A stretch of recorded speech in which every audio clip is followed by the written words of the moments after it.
right, and welcome to Strength Hammer Podcast, episode 195. Up there, now the What? camera looked good. Yeah, That can't be right. it is. You and I, because you're the only person that's ever here, have done 195 episodes. Matt, Wow. Never missed a beat. not a single time. How you doing, Matt? Welcome back to the show to fill in for Alex, who's doing stuff. Well, I'm doing just fine. You know, whenever Alex has to take a knee, the previous generation's got to be there to pick the slack back up. Yeah, that's for sure. But I'm glad you're able to jump on. I mean, I appreciate the NWO shirt you got. Oh yeah. I'm sleeveless. That counts for wrestling, right? I have sleeves. You have sleeves. I do not. Do you have Pikachu? Nope. Okay, all right. Nope. Just there we are. Well, anyway, Matt, Yes. since it has been a while and it's new and exciting now, how is your lawn? It's fine. It's trimmed. Expound. Well, so it got long, and then this guy that I give money to comes by and makes it short again. So What's this guy's name? Just first name only. We don't want to dox him.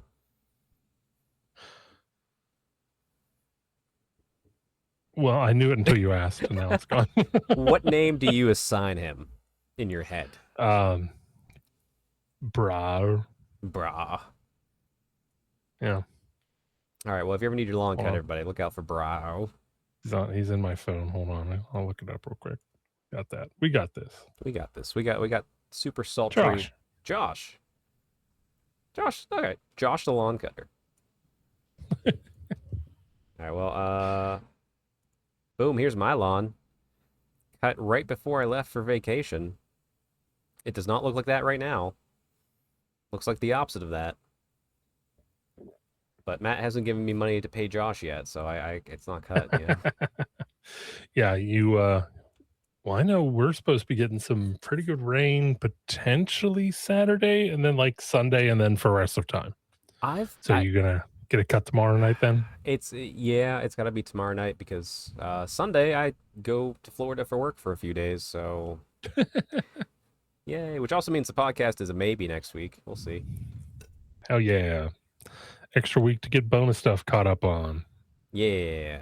You listen to all of our episodes, Matt? No. Yeah, good. You shouldn't. You just see all the same crap anyway, like in chats. You're like, Well, again, like as much as it pains me, I think we did our trek out to Holy Wars. Yep. And then prior to that was Brewhammer. True. And prior to that was Teyrathi. And that's all of the wargaming I've done in like the last year. Fair. Yeah, you don't have the weekly club night to hang out and play. That's all right. You know what I didn't do last week though? Wargaming. So I was in the same boat. Yeah, just stretch that out a lot. Yeah. and not at the beach, but yeah, anyway, here's that's giving away what we're doing. What's we're doing? Let's start over. Anyway, there is episode 1. Episode 1, let's go. I finished Vermin Slayer at the beach. Also, you can see a big toe reveal. Okay. All right, everybody, make sure you like and comment and subscribe for that free content of my foot. Yeah. So, sign up for the Patreon after this. Yeah, the Patreon I haven't created. Yeah, beach was good, relaxing. Forgot about work for a while. Came back, immediately remembered about work and hated every moment of it. They say it takes, 16 to 90 days for a habit to form? Yeah. Or to forget a habit or change something.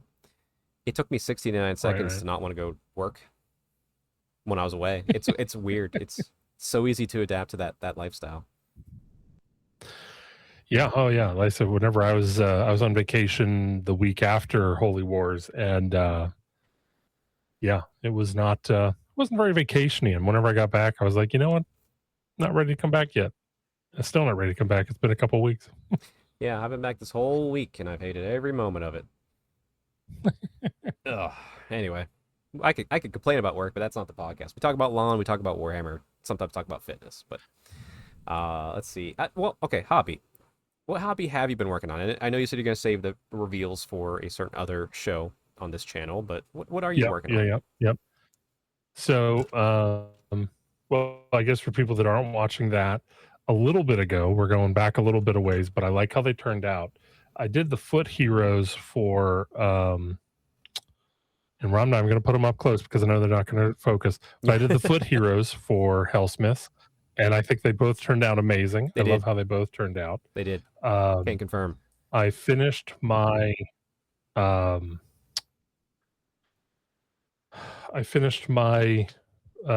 word that is thing that I said I would do. Commitment. There it is. To complete the now this isn't just memory lapse. I just never learned the name of the mechanical bull that is also part of Hellsmith. That's fair. I painted the melee one, and then I started working on, because I was the other part of my commitment was Hobgrots, and I decided I don't feel like painting Hobgrots, so I started on something else, and you'll find that out in a week or two. Ooh, all right. I'm looking forward to that. Big M reveal. But that's also done. That's also done. Dang. Okay. All right. No, that's impressive. That's a lot of hobby going on, especially after coming off of the other weeks of hobby to get ready for Holy Wars. Right. Well, considering that it's been this whole Tale of the Warlord thing has been my prep for Holy Wars. So true. Now you're free. Right. Well, my hobby, I'll bring it up here. Well, first, it's a little bit hobby. So White Dwarf, latest edition 526 came out. And usually I'm just like, okay, yeah, it's fun. I like White Dwarf and all that sort of fun stuff. But this one was good for two reasons. One, there's a Grand Cathay battle report, and they did it in the old style that you used to see from like the early 2000s, like the arrows and everything, which is how I want to read a battle report. Honestly, that's what I want to see. Show me pictures of it, then show me the detailed map of kind of what the flow is. Yeah. They also had a good article section explaining Grand Cathay, pretty much what was in the Arcane Journals already, as I skimmed through it. Nothing new in there, but if you don't have an army, and you can learn a little bit about it and see a cool battle report in a classic style. Did they calm that shit down yet? Grand Cathay? Yeah. They took care of a lot of the primary issues. It's still just a powerful army, though. But I'm not gonna say it's the most powerful. It's still one of the top tiers, though. But it's not aggressively brutal. What is deemed the official Strength Hammer most powerful army right now in Old World? Don't say dwarves. I'm not saying dwarves. I don't. It's hard for like. I wonder if there's like a Tomb King list. I mean, the thing is, like, I only kind of know what I know in the local area, but I'm the only Cathay player in the area. I bet the new slaves are going to be up there, or not slaves, slaves of darkness, which is just chaos warriors. Sorry, I'm mixing terms here. Oh man, that Slayers list. Oh man, all those Doom Seekers just sitting out and about. You just shoot them off. Oh man, there you go. Powerful. No, I mean, maybe Cathay is still the top. I mean, to me, it's the top dog because we're mostly casual here around the area. Mm-hmm. Like the only people that have gone to at the local club, I should say, because I know you've gone with it too, but the local club that have gone to competitive events to try and do as best we can are myself, Alex, and sometimes Brad. Not always. Sometimes he's not up for that. And locally, I feel bad every time I bring Cathay out because if you're not ready for a good army, it will just run you over. Yeah. So, well, I still, again, going a little bit far back in the past here, whenever we went out to Ohio for that event, which was that Brewhammer? No, that wasn't Brewhammer. That was Akron Brew Brawl. Brew Brawl. Close enough. All their alcoholic-based tournaments is hard to keep track of. Yeah. It was so funny because that was before the big update. Right. And after leaving that tournament, I was like, I fucking figured dwarves out. I got this shit on lock. Now I'm gonna be something really, really fun to deal with. And then like the big update came up, and then the whoop, every trick I knew gone. It happens. I mean, we just had a recent other pretty substantial update just come through. Also, real quick on that White Dwarf, before I forget, the other great article. It's a Daughters of Cain styled scenario you can play with like a local group, but it's all about the survivors and the people who are like it's Anvilgard, not Harkonnen, trying to take the city back. And it's a story about that. And Marathi still wins in the end, but she gives clemency and lets them go away. Like, but it was interesting to see. Like, I was reading the story. I'm like, what's this story doing in here? This seems like a pivotal moment. And I'm like, Marathi probably still wins. But can you imagine if Anvilgard switched back from Daughters of Cain to Sigmar in a White Dwarf article? So imagine if at that point, on top of that, based on how the new book is, it would basically have to be its own army. Oh my god, it would be, yeah. They'd have to like a weird army of renown that you have a bunch of choices for, and like, that'd be awesome. It was more so to introduce that one character in Cities of Sigmar. That's the Anvilgard survivor. Right. He was a primary character. But still, I was just like, this seems like a pretty pivotal thing to just throw into a White Dwarf to set up a scenario game, which looks like a good scenario game, but yeah. See, that's one of the things, like, I always felt like once a month they should just put out free scenario, and if they want to make it so each one links into the next, awesome, but to be fair, and not always, but a lot of times in White Dwarf there's usually a 40k and a Sigmar scenario, right? Just a random one. It's sometimes nonsense, but they do it. It's interesting. The prior person in charge of White Dwarf was really kind of taking it back away from being just like a corporate type sales thing. And he's been gone, and there hasn't been an editor in charge of it yet. I'm sure they hired one, but just, it takes time for it to come in. Right. So the team doing it is just the team that's always done it. And they're just kind of doing things, Yeah. It feels like the reins are off a little bit. So I hope I hope it, because I've never stopped buying White Dwarf. I really enjoy it. So yeah, I'm sure that, like, since the editor's been gone, they're looking at sales and they're really like, guys, it hasn't changed. Yeah. We're selling the exact same amount. Yeah. I don't know. I think I'm the only person that buys White Dwarf in this area. So, oh well. Yeah, I'll tell you, the only thing I wish they would do different with their narrative stuff, because, it's now been 10 years of AOS looking at narrative stuff. Yeah. Their narrative stuff is always so hyper specific.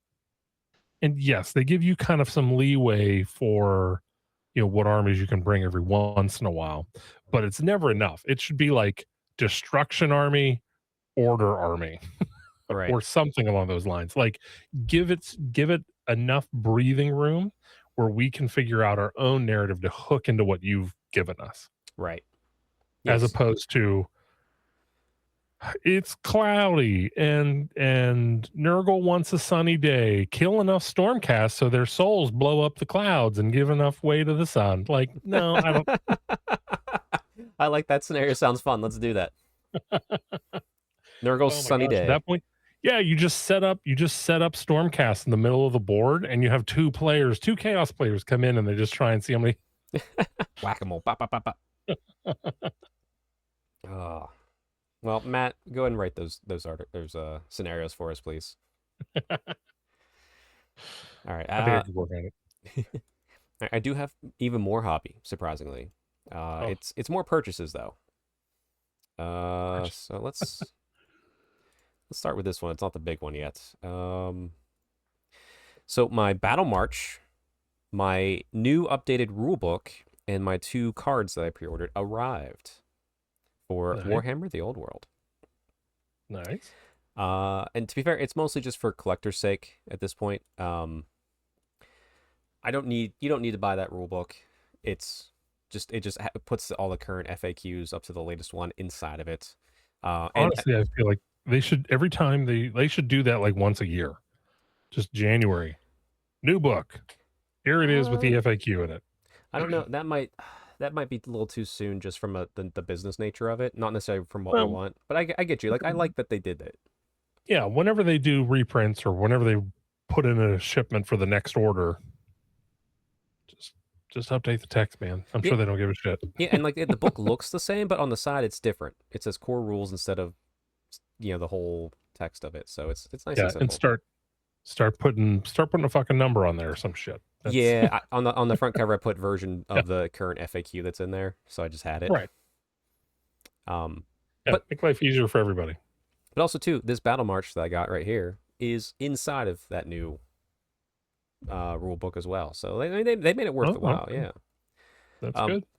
The cards, like I said, I'm just collecting those. I didn't even open them. I opened the last ones and never used them, so I just collect them. I guess I just collect cards. But all right, the big hobby thing I did. Oh, it took so much effort. I had to drive to Pittsburgh for it, Matt. And that's with the bridge being down. It took an extra 20 minutes. Oh, jeez.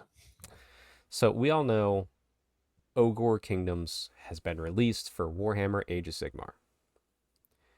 And they have released new models, new rules, and a lot of the old stuff has been pushed to the side. All those old classic kits. And I've talked about it here before. I absolutely adore the look and feel of those 8th edition Ogre models. Never had the urge to paint it up or dive into it because I'm not a big destruction person, but like they're very iconic, and I've always loved them, and I always like looking at like pictures of them in White Dwarf and stuff. And club member from Fabricators had this, so now I own a rather large Ogre army. Like 2-3 Ogre armies. I think it's at least 3,500 points. Could be closer to 4. I haven't gone too much into it. Yeah. Icebrow Hunters, 6 Saber Tusks, 40 Noblars, 18 of the basic foot infantry, 16 of the lead belchers, 16 of the heavy armored infantry. I'm bad at the names on them. Sorry. A couple tyrants, fire belly, a couple slaughter things, butchers, whatever. 4 iron blasters, which, let me tell you, it is hard to fit 2 iron blasters in a single 2,000 point list. Maybe it was easier in AOS. Yeah, I think it was a little easier in AOS. Also 4 Mournfang. And then there was a bunch of Mournfang on sprue. I kept one of these sets of sprues, and I traded the other ones to our good friend Brad, who's one of the 2 Ogre players in the area. It's Tom and him, for sure. And I did that in trade because the one thing I do want for this army is a Stonehorn, because I just love that thing. So the trade was these sprues essentially for a Stonehorn, which is what I want, because I also have 4 current Mournfang in this army I picked up. So, and it's all painted except for this new unsprue stuff. Wow, I know. And of course, I had to paint up a little bit of it. There's like 6 models that weren't finished. I had to put silver on it and wash it. I'm like, oh, woe is me. So I did that as well. But yeah, I don't know if I have some. Oh yeah. Right now, there's a bunch of ogres on my desks without bases because I'm snipping off the rounds and they're going back on squares because they arrived. They're over there. So my new old world army just needs bases and flocking. You should like green stuff, like tank tops that have the Strength Hammer logo on front. I could do that maybe for 1 before I went insane. maybe. So is there any word on them getting any support in Old World? Nothing, not like they did for Dark Elves. Yeah, Dark Angels versus Empire. Strong fight right there. The classic battle. Yeah, because they kind of confirmed it with the Dark Elves will be coming back with the changes they're doing. Mm-hmm. I assume ogres are also on that chopping block. There's still a few things, like technically the Iron Blasters are still in Sigmar, so are the Stonehorns and things, but okay. I can imagine they're not there for long. 'Cause I think the Beast Claw keywords have been ripped out. Okay. Yeah, so I think this is probably like the last time you'll see them in the army book and not be legends. So that's a shame. yeah, well, I mean, they'll probably release newer versions, honestly, because I think you'll keep Iron Blasters and things like that. Yeah. Well, listen, I mean, I know that there was some lamentation about the loss of the smaller cav. I forget the name of that. Oh, the Mornfang? Mornfang, yeah. Yeah. No, as much lamentation that we had to experience on the way to Holy Wars, or right back. I forget. Yeah. Oh, yeah, for sure. I mean, the thing is, too, like, you could just put them on the right size base and be like, okay, my Mornfang are now these, and everyone's gonna be like, all right, cool. Right. Yeah. That's entirely your choice. About them. Although, like I said, once we got done with that trip, I actually looked at some of the pictures. The new cav is kind of cool looking. It is. I do like the new I like most of the new kits for the ogres. And shout out to some friends, like, our World's Strongest Warhammer, good friend. He has some of the new ogres that he picked up, and he's putting them on squares for his army, and they fit just fine. So it's definitely one of those armies that we can go back and forth on. Yeah, it's cool. Yeah, so because it's me, I have to bring it back to dwarves. Sure. I do have to say I'm very thankful that we've been seeing this trend, because like we had Hellsmiths come out, right, and they did not reinvent the wheel. They are their own thing, but they very much are inspired from what Chaos Dwarves were, and it's not like there's some volcano monsters or sea creatures or whatever. You can see the track from what they were in Old World to where they are now. Exactly. It's like, now again, I know some people don't like this comparison, but it's like you can see High Elf to Lumineth, you can see Chaos Dwarves to Hellsmiths, you can see ogres to ogres. So it gives me a lot of hope in the winter, or in the Q1 next year, whenever my dwarves get announced, that we're going to have some good looking traditional dwarves with maybe a little bit of tech, or a little bit of just a little bit of polish, and not a full on crazy ass. I think Daughters of Cain was the first army to really perfect what you're talking about here, which was, okay, here's the army. What if we crank the volume to 11 or 12? You can get a little bit weird, but not too weird. And but you can get weird within the setting. Like, okay, yeah, there's snake ladies now because Marathi's a snake lady too. Okay, great. But I still see, like, I could show Marathi from both of these game systems, and you'd be like, oh yeah, it's the same lady. Right. And I think ogres are doing it with too. And I hope they do it with the dwarves. I still would love if they just took the Fire Slayers, the KO, and the Depossessed and put them together. You could keep KO being KO, their own extreme identity, I think. But then you could have the classic dwarves are a little bit more engineering, but like still miners, still that type of thing. Yeah. Well, like I said, I mean, as far as that goes, I honestly thought whenever we got the lore of the fall of Barack Urbaz, I was like, oh well, that's it. Grugny's going to go there, and he's going to call his people in. They're going to transfer. They're going to like rebuild that as like literally a ground base of operations, so it'll have a place for everybody. But I haven't heard anything about them even touching that outside of just it. They just wanted to hurt the dwarves for some reason. Yeah. Honestly, if the dwarves, what they could do is they're the race that could form a mega city. Like Cities of Sigmar, Illuminate, like all of them have like their pockets. Like this is our city, our city, our city. And dwarves can be like, this is our city. It's the size of a continent. And everyone's like, yep, sure is. Right. This is the mountain range is our capital. I think what would be interesting is, the mountain range is the capital, and maybe the big thing the dwarves are secretly working on is finding a way to lift the mountain range with KO tech, so they actually fly around with a mountain eventually. You never need to have it happen until like the end Oh yeah, times again, yeah, but yeah, that's such a cool concept of like, oh yeah, the dwarves are working together to try and figure out how to lift this mountain. yeah. Yeah, I mean, I'm okay with them just wrapping in Fire Slayers because for whatever reason, despite all of the suggestions, recommendations, fan art, and everything coming from the fans, they just don't know what to do with the army. Yeah, Like they don't. we came up, Yeah, they don't we listen. came out with 3 naked boy units. I don't know what else you want from us, and so that's kind of my thing for like KO is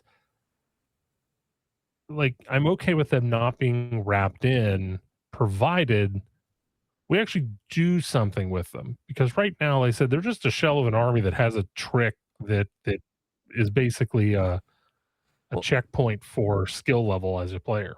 I think they could. I want them to put the dwarves together, and it could be like an Iron Jaws Cruel Boys type of setup where it's two armies in one book, but they could play together in its own style. You could do that with dwarves so well. Plus, it also takes three books and puts them into one.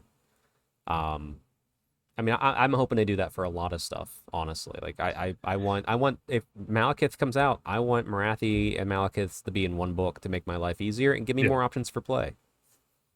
Yeah, like I said, I mean, I don't think there would be anything wrong with it basically becomes, you know, Daughters of Cain and, you know, Umbra. Brotherhood of Malekith and Umbraneth, you Yeah. know? Oh yeah, 100%.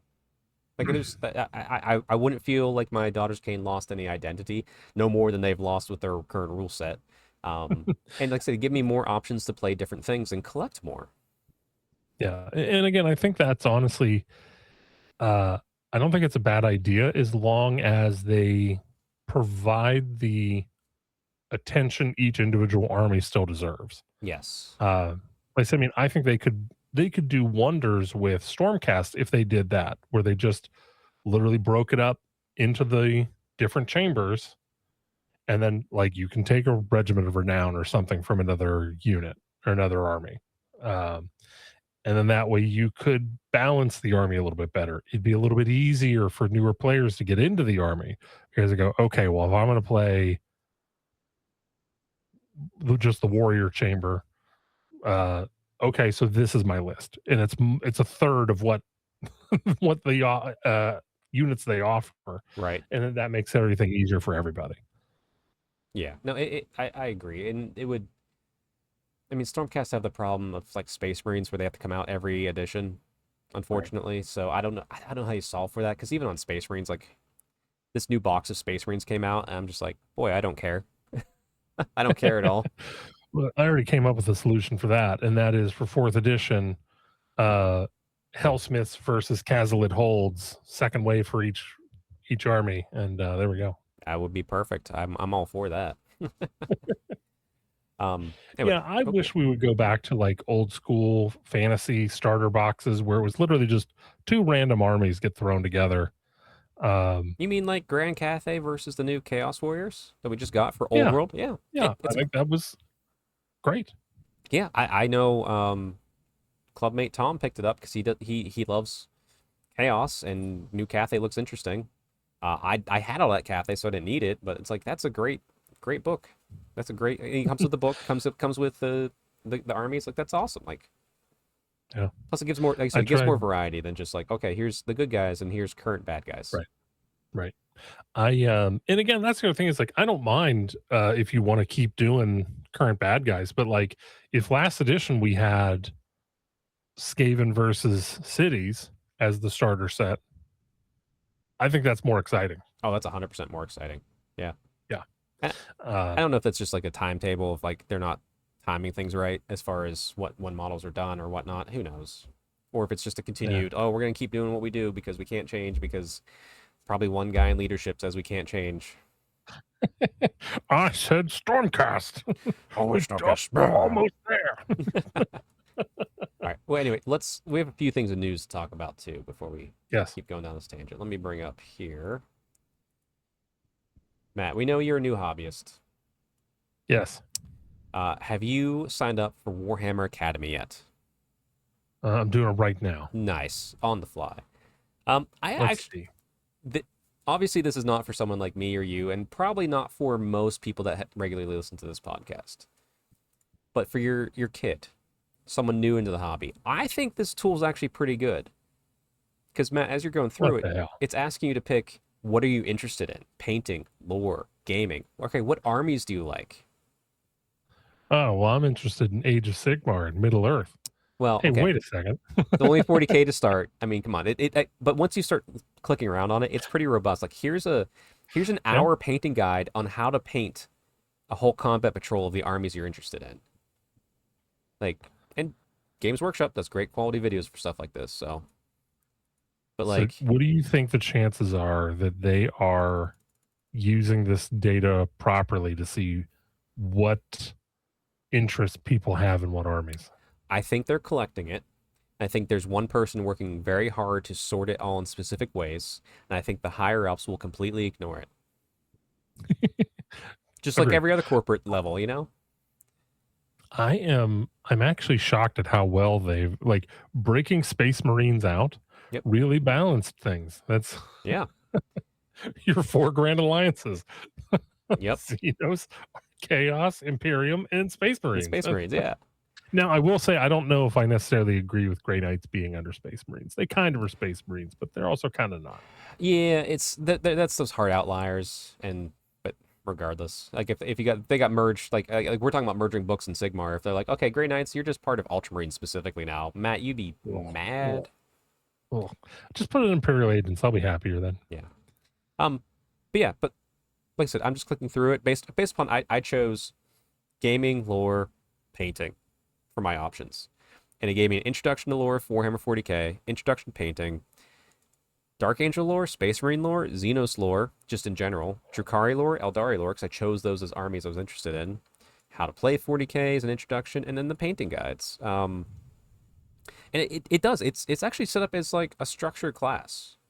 Like that's cool. Like if this could be considered, like if I was a teacher, like art teacher specifically, and someone followed these as like an extra credit type thing, or like this is your project you're doing for your like freeform art thing, 100%. These I think this is really good. I just want to throw out goodness where I see it, and then also too, they show you just at the bottom like here's everything else randomly because we want you to buy our stuff and be confused. But I might watch the lore just to see what it's like, but just generally speaking, I'm a fan of this, and I can't wait for them to put it out for Sigmar. I'll tell you what, speaking of the lore, I haven't watched Warhammer Plus in probably 2 years. And I was so excited whenever they announced Lore Masters, and then not impressed when they came out. It's, well, okay, so their TV shows have gotten better. Blacktown is fantastic. I watched that. Their 3D animations, even though they're kind of short, are good. They're worth watching, especially the 40K ones. That's most of them, but right. Yeah, I remember watching Lore Masters like came out, and I'm just like, okay, who's this? I couldn't figure out who it's for.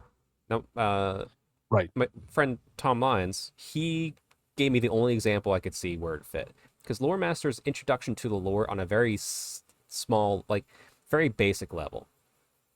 Okay, well, I'm subscribed to Warhammer Plus because I'm deep into this crap. Right. I know more than this video is telling me on the thing I'm looking at. But Tom said it's for someone like him who's really into it, and a way to introduce it to his kids. And my only response was, that makes sense, but it should be free, and they should give you what you should pay for. And I think the lower videos here will probably give that out. So, yeah, I mean that's the thing is like, because again, here's one of the things: a lot of people, the lore is what Warhammer means to them. You know, I think it would be awesome if they put out these little videos on YouTube of like, let me tell you the story of Marathi, and then like, but as long as it's not just Callus and Toll doing it every single time, tired of them. Well, yeah, but just like it literally gets to the point like, and then she was brazen enough to assault Anvilgard, but that's a story for another time. And then you can see the rest of it, where it goes more in depth and goes into like all the background information and everything on Warhammer Plus. That's fair. Yeah, I agree. Yeah, I think Warhammer Plus is improving, but there's still more that they could be doing. And to be fair, this Warhammer Academy, hey, if you complete 3 of these lessons that are pretty long, or even just one, you better be giving that person who did it a free month to Warhammer Plus, just so they can try it. Like honestly, like if you want to get more sales into it, people are into this, they get excited, they finish their first project, they want to go more, and like, hey, check out this. There's lots of good content here for Warhammer Plus, and I'm getting a little crazy here because there's these things called APIs and codes, and they can hook together. You could, because it's all Warhammer, my Warhammer account for all of this stuff. Right. You could pull their interests from this academy when you give them that free month, and you could show them like, oh, you really like Stormcast? Like, okay, cool. You painted Stormcast. Here it is. Hey, watch Black Talon. First thing it recommends. Yep. You could do that. In 2026, the year of our Lord, you could do that. You could set up your own little back-end chat GPT and just say, do it for me. I don't even want to look at it. He probably, yeah, hey, more. All right, one other small piece of news here. This is a quicker one. Just more of, something cool. I want to talk about it. Build your own X-Dite terrain with free templates. GW doesn't do this. They used to like teach you how to build terrain, and they're like, here, like, this is the terrain, and you go to downloads, and you click on it, and you can just print these out. Now, if you want to, you could just print them out. You could probably glue them together in your own way and just make it work. But it's like more of, hey, here's your template to just put onto something, on the plastic card, on the cereal. Like they're telling you how to do this for free. Yeah, that's pretty cool. I think it's awesome, and I like to see it. Yeah. And especially since they just give you all the dimensions of everything too. So if you're like, hey, you know what? I'm going to just 3D print this. You could do it very quickly. Obviously, you'd miss out some of the runes and everything, but who cares? I could do it. You can get them in there. You can fit it in there. I believe in you. All right. Yeah, that's. I'll tell you, like, whenever it comes to the terrain, like I've always liked the GW terrain. The problem is the GW terrain is always one note. It's always all broken industrial, or it's always all Stormcast stuff. Like it's like, yeah, come on, let's see, because again, they did the Eldari trees, which I bought and I loved. I still use them. Of course, now I use them for Coral Reef for whenever Cole brings his Zeideneth. Sure. Yep. Because I didn't want to. I got lazy. I didn't put any of like the flowers or anything on any of the. Just sticks. Blue sticks. Well, now it looks like coral. That's but like I mean, like that was like a step in a good direction, and they're saying like they didn't sell well, and it's like, well, maybe don't charge $80 for them. Oh, that too. I mean, I'm looking over at my my Daughters of Cain table, which is currently out, and some of it's the original stuff. So the realm gates, the old that were supposed to be ruined buildings. But then I also kit bashed. Like I have a Sigmar shrine with all the Sigmar stuff ripped off. Has my extra Marathi on it. I custom built some things. There's some fantasy terrain on there too, like one of the old Storm of Chaos things. You can do it, but you're right that if you're new, you're not gonna. If you're new, you're fighting in these two places, right? And if you're experienced and are willing to throw money away in kit bash, you can make it interesting at least. Well, at least nowadays we have websites aplenty for STLs and whatnot. That's true. That's true. I also have a bunch of 3D printed terrain over there. And worst case scenario, go ahead and just get yourself a hot wire cutting table and some insulation board and get a really small cramped room with zero ventilation. That's always the best. That's what you want to do. You get to live the experience. Open all your glue as well while you're in there. Spray some spray paint while you're going on. It helps the cutting. It's great, yeah. All right. Finally, main topic time. Yeah. Matt, you ready? Yeah. Okay, well, we're going to bring up the article here. We don't need to go beat by beat on it because kind of talked about it on the last episode, but Battle March Matt, have When they're you? gonna put that? When they're gonna put the castle back out? Which castle? The castle in the Oh, the Mighty second Fortress. image. Yeah. Oh yeah, let me get that up. I closed it. I don't know, because yeah, I have one, thankfully. But yeah, The problem is like that's the like super old. it's really If you old. look at it wrong, it feels like it's gonna snap. It's very easy to have like lines in it, not glue Yeah. right. I think they could remake it and look similar and be modern. People would still buy it. Well, the problem is if they remade it now, it'd be like $500. True, that's very true. Again, just go. It'll be cheaper to go and print it as a solid block of resin. But the inside's not cured, so it'll just randomly erupt one day and ruin your table. But you don't know when. Oh man, it's like the end times, all ready to go. Yep. But yeah, it's a battle march. So obviously, if you look it down here, from what Dave is saying, our good friend Dave, players muster armies between 400 and 750 points. Fast, high-paced, high-stakes battles. There was some battle march at the club a couple weeks ago, and it exactly what it says on the tin. I think the guys played 2 or 3 games, and they're like, "Yeah, I felt like I was playing Warhammer, but I didn't feel stressed as if I was like doing a 3-hour game."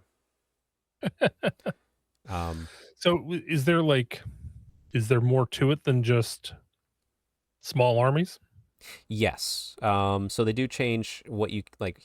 Obviously, like the points of what you can bring changes to. Yeah, let me close that up. Save that for a second. Come back to us. There's a different table size. You want to play in a smaller table size, obviously. But No. in the battle march, and also on the PDF, which let me just bring the PDF here real quick. So if you look down, they're kind of talking about how these are like the mini skirmishes before the main fight type thing, but they give you specific missions to play. They're different from the missions for 2,000 points. So battle march battlefields are no less than 30 by 44 and no more than 36 by 48. With the smaller size being for armies to 4 to 600, and the bigger for anything above 600 to 600 750. And also too, this began back in War of Cetrus Fury, so this is just a full evolution of it. Let's see. You place terrain before armies are deployed, and then you have the treasure landmarks. So there's these three. There's objectives, treasure troves, a 40 mil base essentially. You can decorate it, or it can just be what it is. You place them on a map. Can't be placed outside 3 inches of. They cannot be placed within 3 inches of terrain, straddling a low linear obstacle. And like I said, you are placing 1, 3. You're placing based upon a die roll, I should say. Let me back up. Sorry. Okay. So yeah, so treasures and landmarks. So you roll d6. On 1 to 2, you get 2 treasure troves. On a 3 to 4, you get 3 treasure troves. On a 5 to 6, you get 1 strategic landmark. And that just kind of goes, and you can kind of put them everywhere because they're extra points, and it's kind of like that whole thing where, all right, we're not deployed yet, but like here's the battlefield, terrain's out, we know where the objectives are at, but here's these extra points that we want to go after too. Okay. So like each game can be slightly different. Did they make turning any easier? Turning? What do you mean by turning? Like wheeling? Oh, they did that in the FAQ. Now wheeling, they clarified it. So okay, I don't have a look at. Here's my phone. My phone is a unit. Okay, I want to pivot like this. Yes. Prior, you'd measure the whole curved wheel here. Right. Now they're like, okay, you're pivoting to here. Great. What's the distance from here to here in a straight line? That's your move. Okay. Yeah. So they made wheeling easier. Obviously, there's different units that can just pivot after they move or things like that. Or you can easier to calculate, but not easier to do. Okay. I just realized I did that whole thing not on camera. All right, so everybody, so we're gonna do it again. Phone. Nope. Hey, Pokemon TCG. Anyway, sorry. Phone. I want to wheel here. Normally, I'd have to measure this whole outside curve. If at FAQ, I'm ending here. I just measured the straight line. That's how we do it. See, as a dwarf player, it was here, Well, that's and too now it's far. here. That's too far. You just don't do it anyway. Yeah, all it does is like open up my flank. That's all it does. Yeah. Oh, and by the way, this PDF I'm looking at, it's free on Warhammer Community. That's awesome. It's not as robust as the Battle March book itself, but this is what's in the current rule book. It's a slim down. You can play Battle March. The book I got just has extra scenarios and stuff in it. Nothing that you need though. So yeah, so you place your treasure, you place your strategic landmark. Then there's these other unusual properties to add more flavor to the game. Roll d6. Well, 1 to 2, magic's in the air, Matt. The winds of magic flow unusually around this particular strategic landmark because it's about the landmark itself. The controlling unit gains magic resists -2. Or righteous zeal. For an unknown reason, those that hold this strategic landmark feel compelled to drive any interlopers. Controlling gains frenzy special rule. And also, we're not leaving. If you control it with that unit, they gain stubborn. So, as a dwarf, you want that strategic, so you can just be more stubborn, right? Can you imagine being a frenzied dwarf unit? Some days. That would be funny. Some days. But yeah, and then there's the scenarios here. There's 6 that they give you. I think they give you a few more in this book, if I recall. But you can see how pitch battle, close encounter, opposing flanks. Nothing too out of the ordinary. But it's the treasure troves and the strategic landmarks that really change up how you're going to play each game, even though there's only so much you can do as far as deployment goes without it being that stupid L shape that we have to do in Sigmar sometimes. Or not L, staircase, whatever. And then obviously... Well, it's better than whenever we had just the vague loops. Oh, yeah. Like, yeah, just wing it, yeah. Kind of like how we have to do in close encounter. Yeah. As you can tell, as well as usual, victory points is how you figure out who wins, Matt, right? That's what I would assume. Yep. So if it's dead or fled, basic rules. If you killed the general, king is dead. Based on how many trophies you get, trophies of war, which is the banners and stuff like that. And then treasure troves, which is a new thing, which is only a few, but they could swing it. Their treasure troves are more or less the tiebreakers. Okay. It feels like, and the strategic landmark is a fairly significant amount of points with 25 points. So you control those at the end and you get that. Well, that's at the end of each player's turn. Oh, is it? I missed that. Oh, yeah. Okay, so it's all right. Yeah, same thing with strategic landmark at the end of each player's turn. Okay, I missed that. That could be big swing. That could be a much bigger swing. Yeah, because I'm used to it being at the end. You just control it, but no, at the end of each player's turn, that is a big swing. Hey, dwarves are back in it, baby. I don't know. Well, you're closer together. You're right, but it's still only 5 turns. Yeah, that's still. If I could hold on to treasure trove and a landmark, that's hundreds of points. And to be fair, dwarves aren't dying easily, so that might maybe dwarf battle marches for you. We'll see. The other thing that they added, as far as a PDF goes, for free, Battle March General's Compendium. So this one, the first Battle March is just how to play Battle March. This is, hey, you're going to do Battle March as an event. So you add in the extra level of details, secondary objectives, baggage carts, this thing called Rain and Burn, which I have not yet had a chance to read yet, if I'm honest, but you're trying to destroy the treasure troves possibly or capture them. Okay, interesting. And then don't forget, baggage carts move now, Matt. Yep. You're trying to get them off the table. Wheels on mine. I only have one that technically doesn't look like it should move. So if I play Dark Elves again, I need to make a new one. And here's the stuff for baggage carts. It's movement of 6, which your baggage cart is faster than your army, Matt. Yep, twice as much so.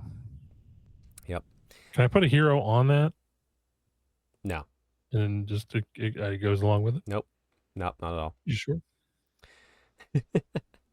I know it's impassable, but I'm not trying to pass it. I'm just skitching. Just trying to get him through. Just hanging on for dear life. His leg got caught, I swear. So there's additional rules they added too for some fun. The random happenings, such as oddities of war. And it's just tables of fun and goodness, which we all love these. Disruptive weather table. So this is kind of what Neil did at his event. Random weather. Yeah. Let's see. So heavy downpour. Heavy rain. This is on a 1. Heavy rains have turned the dry earth into almost an inescapable quagmire. -1 to their movement, to a minimum of 1, and units with Swift Stride special rule are unable to use it, even if it has fly. I think that's very similar to what Neil did. I think it's pretty close. I think it just turned off Swift Stride. I don't know if he turned off the movement. Or turned down the movement. I don't remember. I want to say have fly movement, but I could be wrong. Well, Fierce Scale. A little bit.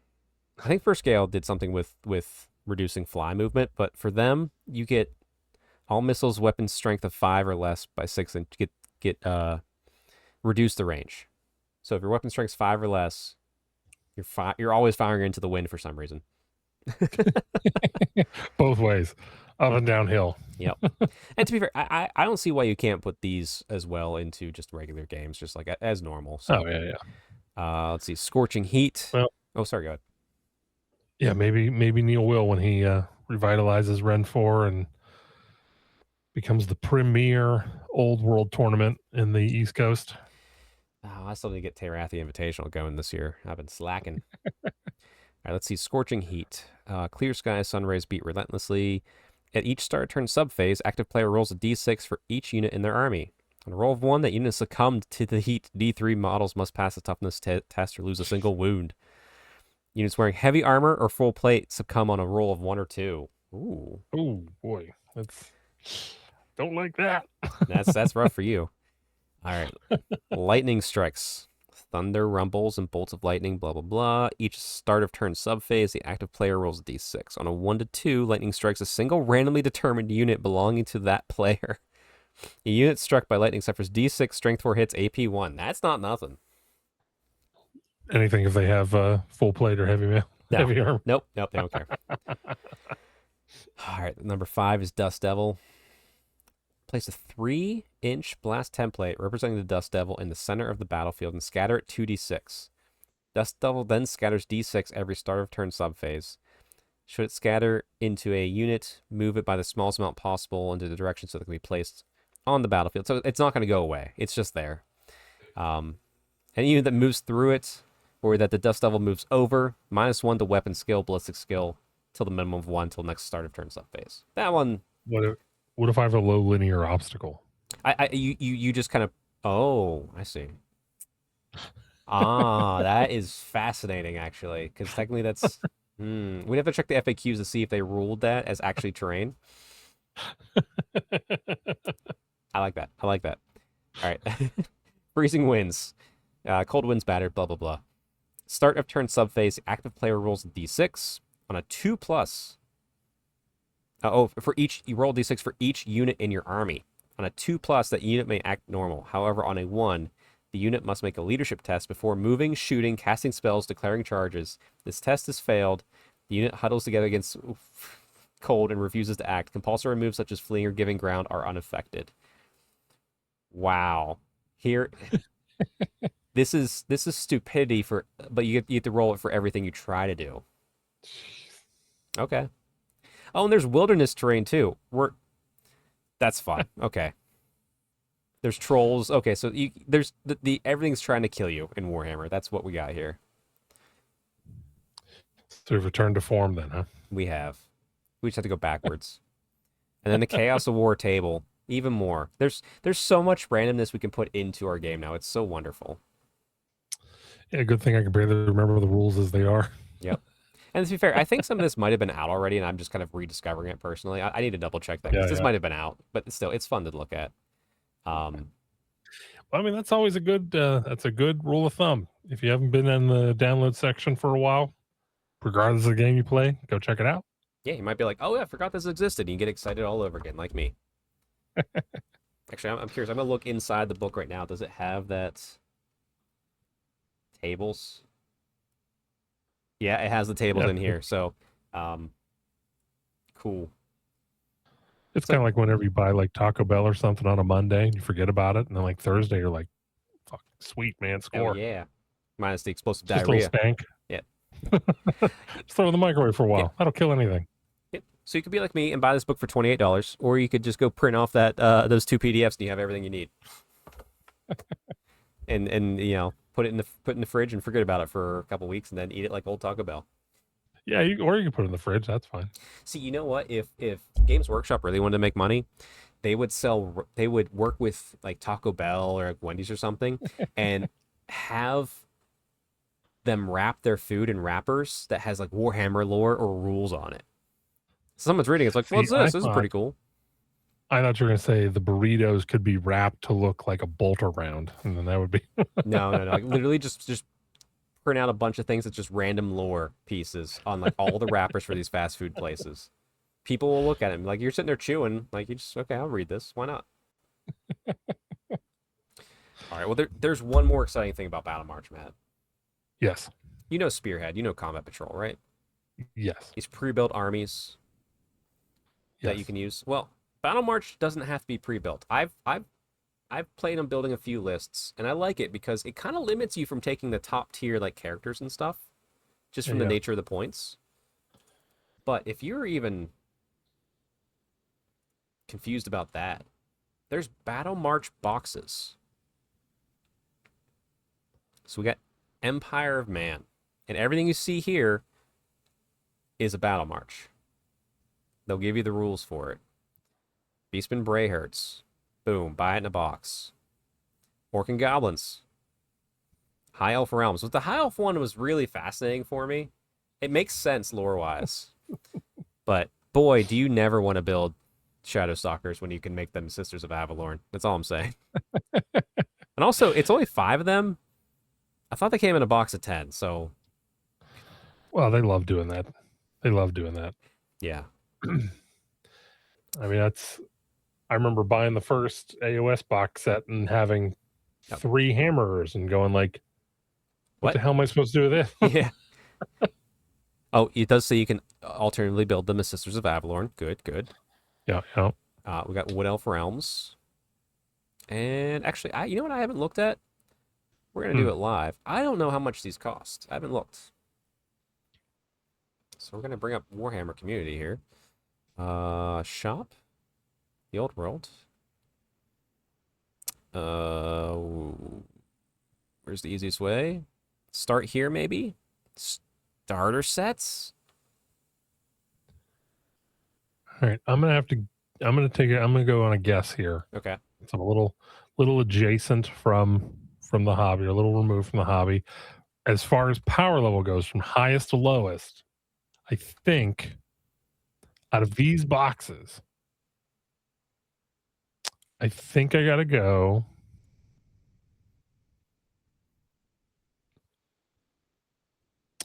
High Elves, Orcs, Beasts. Boy, the top and the bottom are the hardest, right?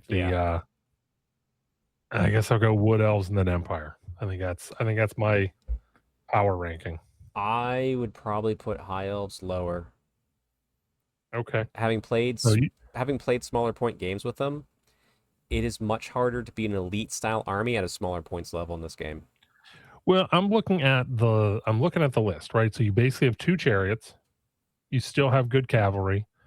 You still got sword masters. Well, that cavalry is not meant to go into combat. It's the harass and shoot. That's fine. Yeah. And then you still have your little sneaky boys in the back. Yeah. You can ultimately be built as Sisters of Avalorn. And I looked. I thought Battle March was out yet. It's not. So as far as the armies go, so we don't know how much they cost yet. I'm gonna say 120. I'm actually gonna go flat 100 because the battalions are usually 190, 195. So I'm gonna say we're gonna be 100 for these. So I mean, they should be 80, but if they come out below 100, watch out. The one thing I'll say too about the Battle March book here, I scroll to it if I scroll to it in this book. Oh yeah, like here's some different scenarios that are pre-built scenarios that you get in this book that you don't get elsewhere. So it's hard to see, it's blurry, but like there's stuff in this book that's worth buying the book for it. You didn't say which one you thought was the highest. You just said high elves should be lower than first. Oh, boy. Do you think greenskins or beasts?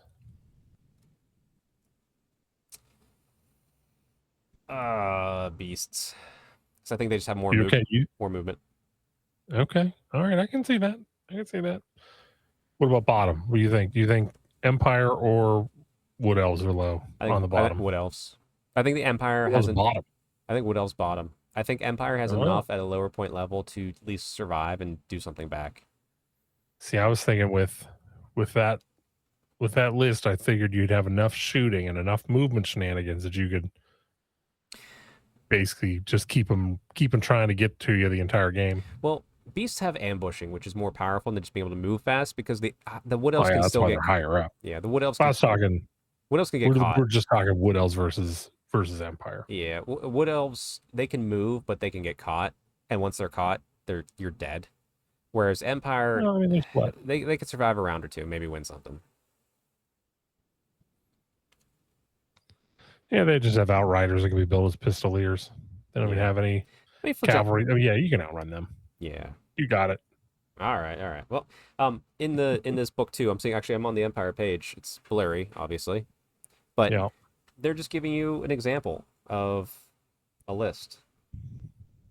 So they're like, hey, and it's for those custom scenarios. So like you have like, here's Helmgart Wardens, and it gives you, here's the character, here's his name, here's what weapons and magic items he has, here's how to play this. They do, we got the orcs, and I think they do it for every single one. Yeah, here's the dwarf one. So here's the dwarf one. Okay, I'm gonna read the dwarf. Okay. Suggested battle march for this one scenario. The throng of Carrick Ziflin. You have one Sven... Okay, I'm not going to read that. Okay, you have one Dwarf Thane with hand weapons, heavy armor, a shield, and an oath stone. 77 points. Okay. 12 Dwarf Warriors, including Champion, Standard, Musician. Hand weapons, shields, heavy armor. Okay. You have 12 Dwarf Thunderers with just Champion. Hand weapons, handguns, heavy armor. You have... Wait, no shields or heavy weapons? Correct. Whew, okay. Yeah. You have 10 Longbeards, full command, hand weapons, great weapons, heavy armor. Then you have 2 gyrocopters, regular dwarf gyrocopters, steam guns, and armored fuselages. Those would be pretty strong in this setting. Those would be very strong in this setting. Yeah. All right. So I know you're missing out on the shields, which we all know you put the shields on those dwarves and the heavy. Yeah. I mean, like, if you're starting close to basically 15 inches apart, then the Thunderers have got some juice to the squeeze, but those warriors aren't doing anything anytime soon. No, unfortunately not, probably. All right, slow-moving, stubborn by nature, dwarven thongs prefer to unleash firepower upon their foe, reducing their numbers and courage before the battle's joined. Gyrocopters can surge forward at the beginning of the game to outflank the enemy, before venting their steam guns into any clusters of densely packed enemies. When the fighting gets up close, the skill and resilience of the Longbeards and the Thane make them more than a match for most enemy infantry that will encounter in games in Battle March. Agree or disagree? Yeah, because I mean, those are the only things that are going to do anything. Although that Thane setup it leaves something to be desired. Actually, you know what's probably the best one? Actually, now I'm thinking about it. Bretonia. Oh yeah, well I was just talking about the box. Yeah. Okay. Yeah. Coming out. Here's a Bretonians. I mean, yeah. Because they're just like, oh yeah, here's a toughness 5 peg warrior, and then here's horses and like knights. I'm like, okay, that's probably strong as hell. Here's the Green Knight, and yep. Yeah. I think it's an excellent book to pick up for how cheap these are, but I have not had a chance to play a Battle March game yet. I won't until 2 weeks from now, since I'll be gone next week for work. But I think it's going to be a fun way to play. Well, actually, no, maybe I will get a Battle March in. I have club day this Saturday, but I thought you'd be like, you know what? I don't think it will be fun. That's whole. That was terrible. This whole episode. I'm not going to my work trip. I'm done. No, I have a club day this Saturday, but I'm probably going to take my 2,000 points of ogres. I'm going to rebase. and pretend like I know what to do and just have some fun. Well, if you want to swing back here on your way back from the airport, get a Battle March game in. I'll set the table up. Okay, I might need to borrow an army because I'm not going to leave a painted army in the hot car for a week or for 5 days. It'll be fine. But yeah, hey, I got chaos dwarves. I got regular dwarves. Pick your poison. That's. I can do that. We could do that. Figure it out. Yeah, we'll see. I don't know when I land, but anyway, I don't want to think about work anymore. Work's done. If you're young and you're listening to this, don't work. You're not allowed to bitch about work until you do it for like 20 years, and then you can bitch. Yeah, then you can bitch. Yep. You can bitch about taxes immediately. That's fine. Yeah, that's fine. But yeah, Matt, sounds like you have some interest in Battle March. Well, I know you. I mean, so to be completely frank, I know you have interest in Battle March, and I like to support you in the things you like. So, personally, like I wouldn't go out to fabricators and be like, "Who wants to do some Battle March?" Just because I'm not a fan of. Here, I'll put it this way: I'm not smart enough to figure out how dwarves work in fantasy or old world right now. So, if I could figure out that enigma, that puzzle, then we'd see. But I'm always willing to play, just like it, because for me, it's always been about hanging out more than anything. And it sounds like this makes that even easier. So yeah, and to be fair, Hirathi may be Battle March. We'll see. You never know. One day, 10 rounds. Let's go. Let's go. Yeah, maybe we'll see. We'll figure it out. But well, I guess I'll figure it out. Right. That's my responsibility. Cool. Yeah. Battle March. It looks fun. I've heard nothing but good things from people that played it. So good. Let's get to it. Chalk one up for GW. There's a couple they had today. Academy, free terrain template. We didn't know. I don't know about setting up a whole groomer website. You know, that's. If there's more benefits, that'd be cool. But yeah. But all right, Matt. Yes. Do you have anything to say before the next time we see you on this podcast? We'll see you on Tales 7 Warlords, but anything you want to leave the audience with? Well, since we're getting a little close to Doors of Durin 2026, go out and play Middle Earth. Go play Middle Earth, everybody.